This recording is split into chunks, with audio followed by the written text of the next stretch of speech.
Welcome everyone, the anonymous sweep here, to discuss something that up until now there has been something that Denji said in the final chapter which has been nagging at me. It's something which doesn't seem to fit in with what we know about the world, and even Kishibe seems to discredit the idea, but even so it was something that I just can't stop thinking about. It was something that I just couldn't stop thinking about, and it was only compiled by something I remember Pochita saying, which made me even more curious about if it really had any sort of meaning behind it.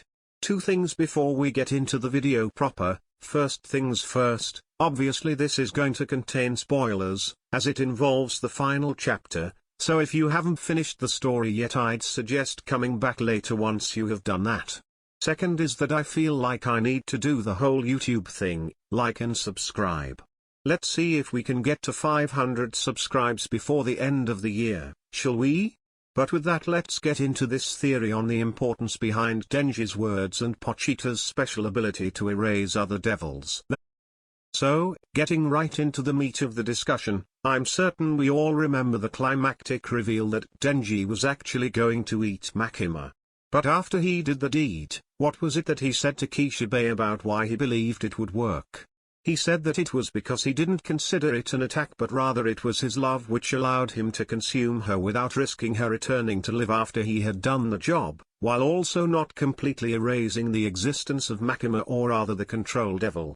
Kishibe doesn't seem to approve this idea, instead suggesting that instead it was because of some sort of condition put in place with her contract with the Prime Minister, which broke it, and thus the constant resurrection by sacrificing the Japanese people failed.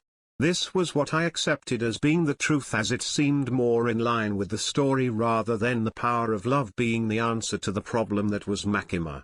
But it still stuck with me, and then later in that very same chapter, we get a small little dialogue between Denji and Pochita, about how he always wanted to hug people, to express his own love and affection for other devils, but because he was too strong, they would just die.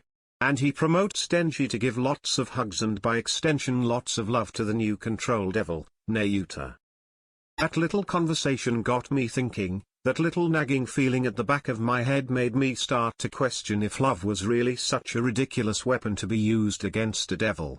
From there I started to look back at everything we knew about Pochita, about devils in general, about Makima, Power, Angel, and about Denji, and when it all came together, I couldn't help but think that maybe there was a chance that Fujimoto was perhaps playing up a more emotional angle than what I first believed.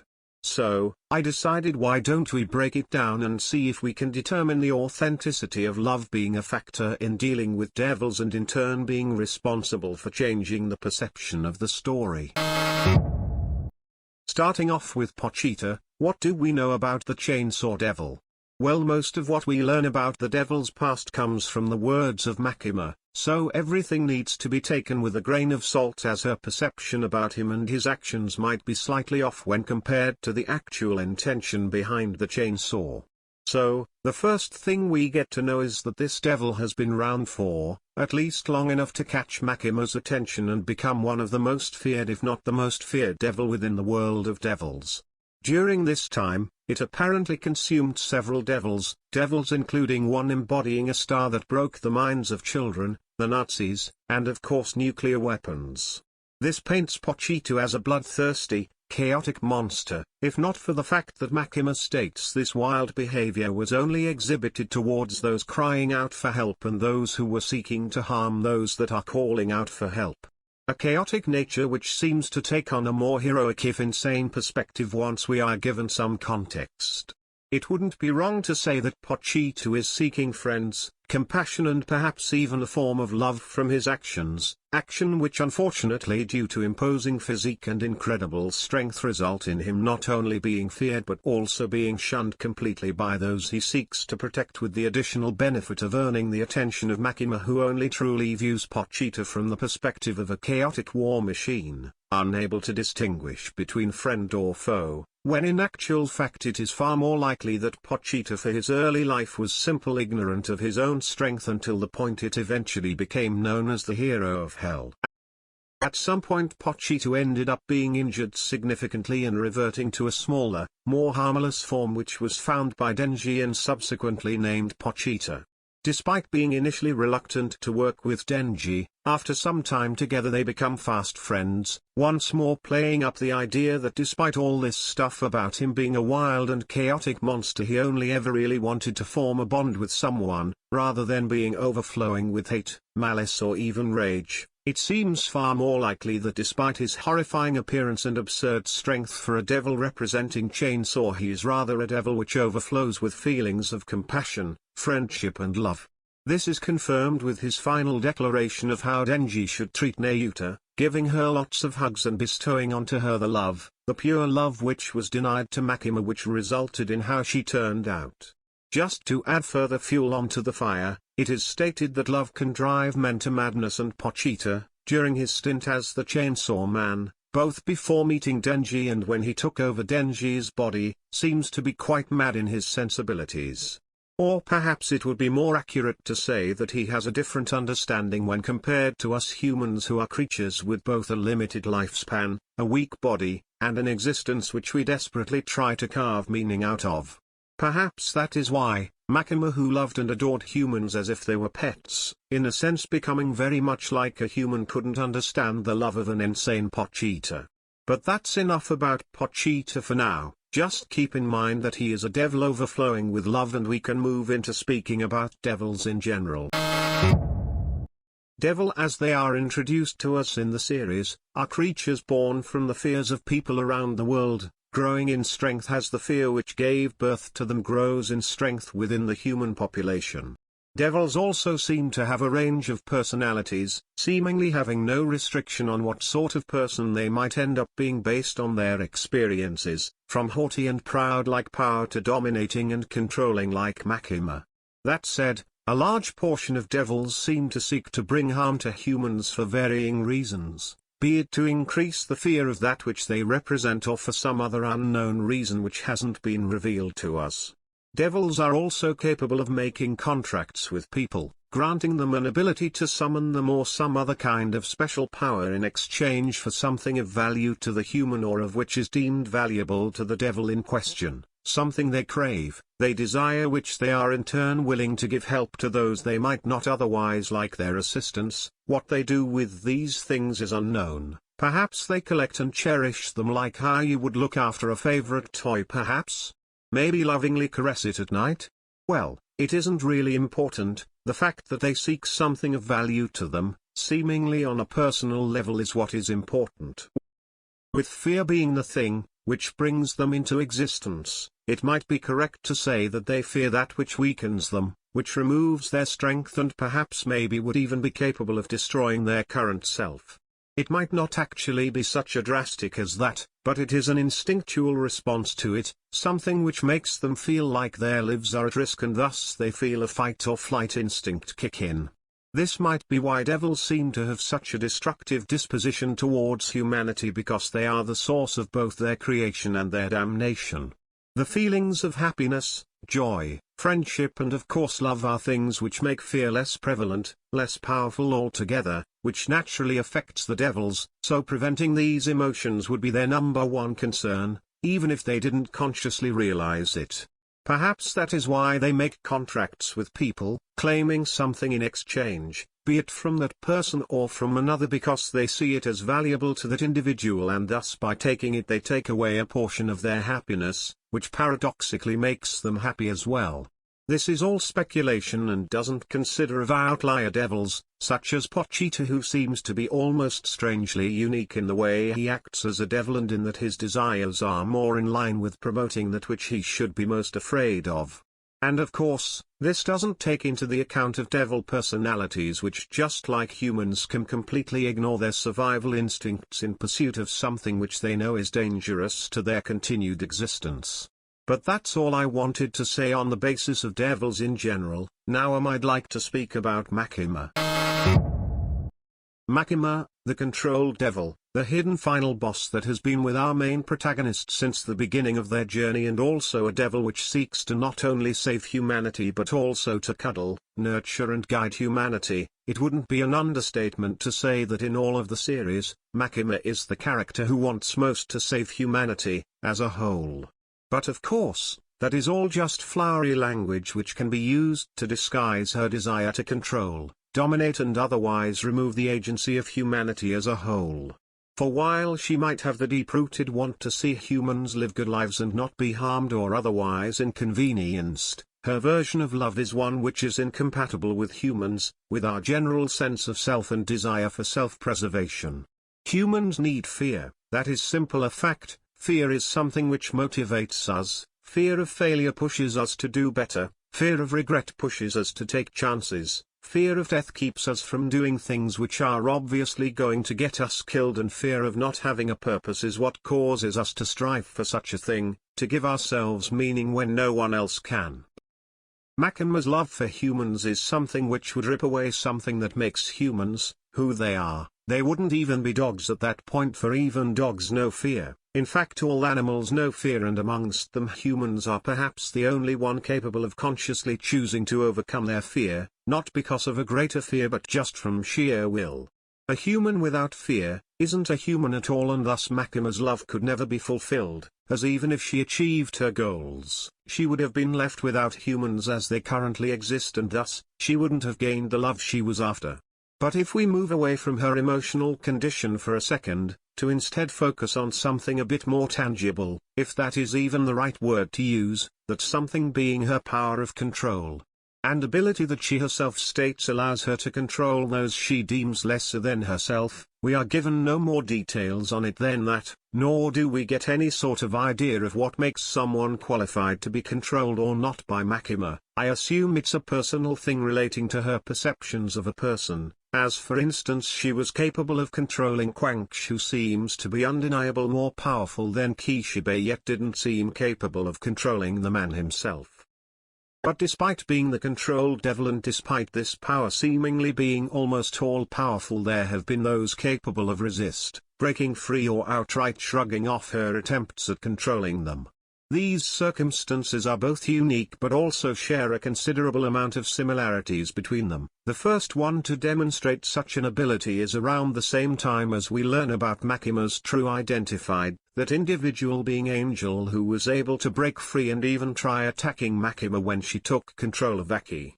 The second time someone directly opposed Makima's orders, is Power, when she was able to not only resist Makima's orders to hand over Denji but also go to the exact opposite extreme and flee from her with him. Given how it seems like Power was previously controlled by Makima in a similar way to Angel, as she turned up at Makima's apartment without knowing Denji would be there prior, so her resisting the affect is based upon something else. Something she shares in common with Angel, which quite nicely transitions into the next character I want to talk about, that being Angel. Angel, or the Angel Devil, was someone who from the moment we met them up until their eventually confrontation with Makima, was completely under the control devil's sway. Even if they were capable of living as themselves, they were undeniable still under Makima's control, with a portion of their memories being suppressed by her power. Despite this, we see them forming bonds, most notable with Aki, who in turn builds a bond with them. And prior to their first meeting with Makima, they had an entire community which supported them, which taught them, which cared for them, and which loved them.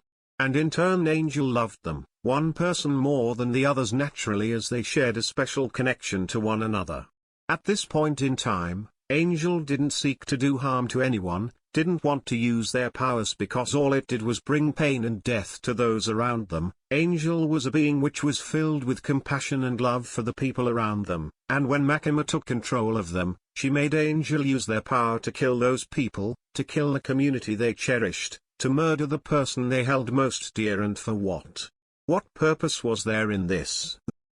The reasons are not known, but certainly without those individuals around to connect to Angel's heart, they would be more easily controlled. It wasn't until Aki, someone that Angel had built a bond, the first proper bond that they had likely formed since that incident, was being manipulated in a way similar to that of how he was manipulated by Makima, that they were able to break free of this restraint, at least partially. The final breakthrough was when their memories of their beloved came back to them, and it allowed them to completely break free of Makima's chains. The love Angel felt for Aki, for their beloved, and for the people who helped them become who they are, was what allowed them to overcome Makima's control, if only momentarily. I would also hazard a guess that this is why Makima felt the need to erase their memories, because by rights she should have been able to control them regardless, yet she went through the trouble of sealing off or otherwise altering their memories so that their love couldn't break them free from her control. A weakness that Makima herself doesn't truly acknowledge or accept, perhaps because of her own twisted perception of love, or perhaps because she considers only her love to be true, yet despite that she still somewhere deep down knows this fatal flaw in her abilities, hence she works to get around them, seen when we see her messing with the minds of Katana Man, Riz, Quanch and perhaps Violence, altering their memories and perceptions of her so that they cannot break free from her control.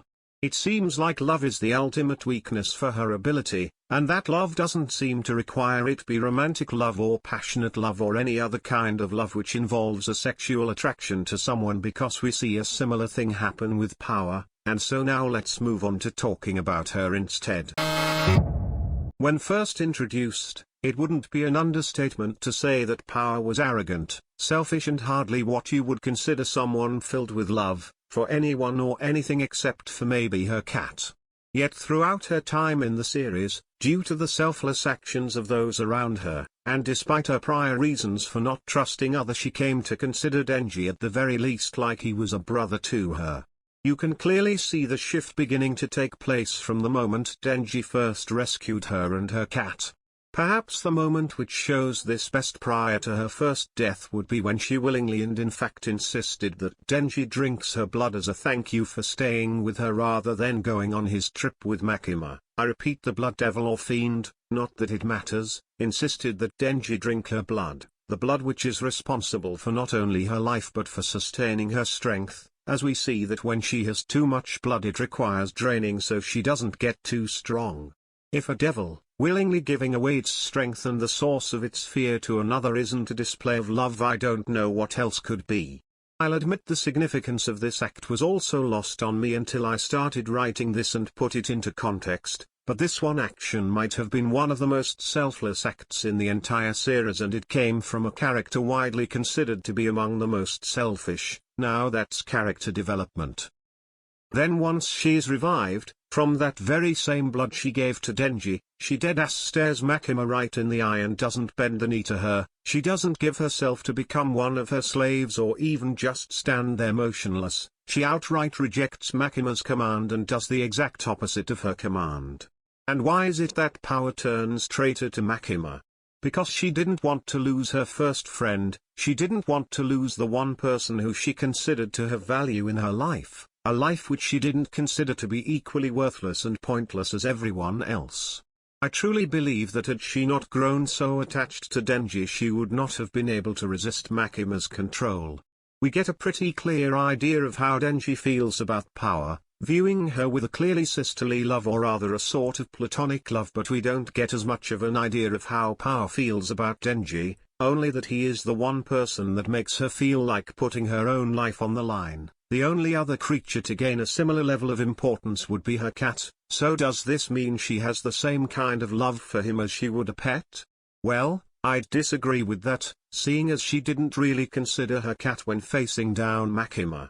Honestly, I don't think even Power had fully considered her own feelings regarding Denji, as it wasn't something she had ever had to deal with before. Such a shame she had to die without ever gaining a true understanding of such feelings.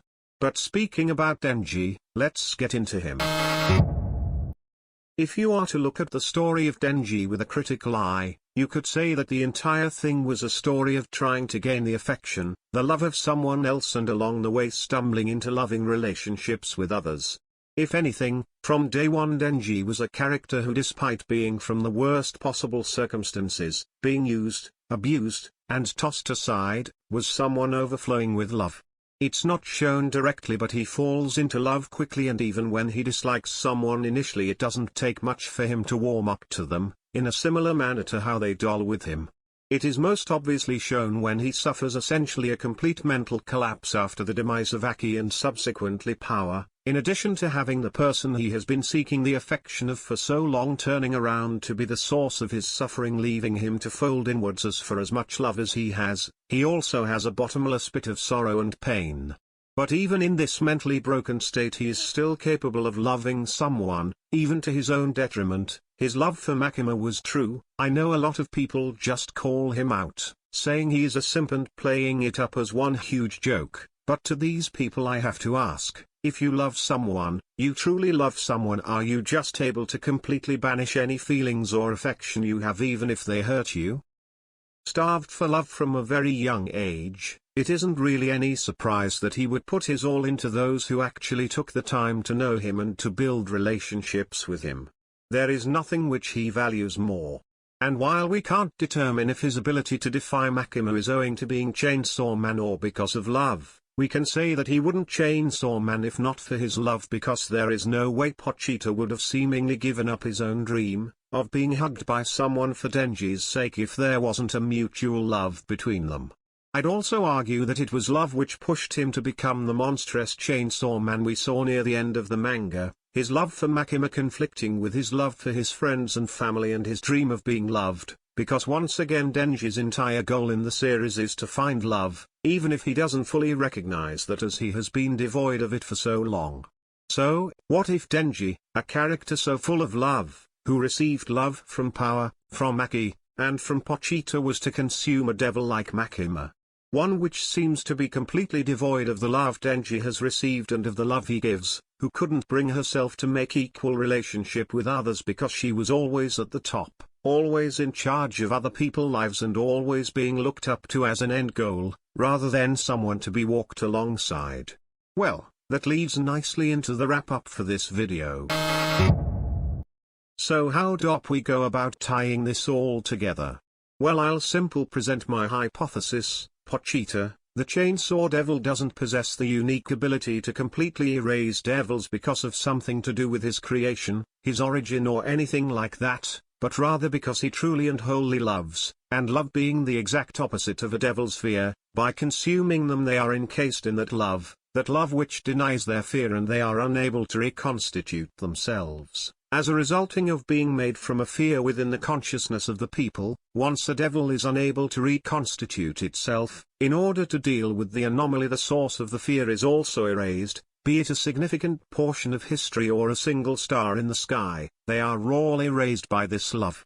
Why do I believe this to be the case beyond just Pochita's own stated goals?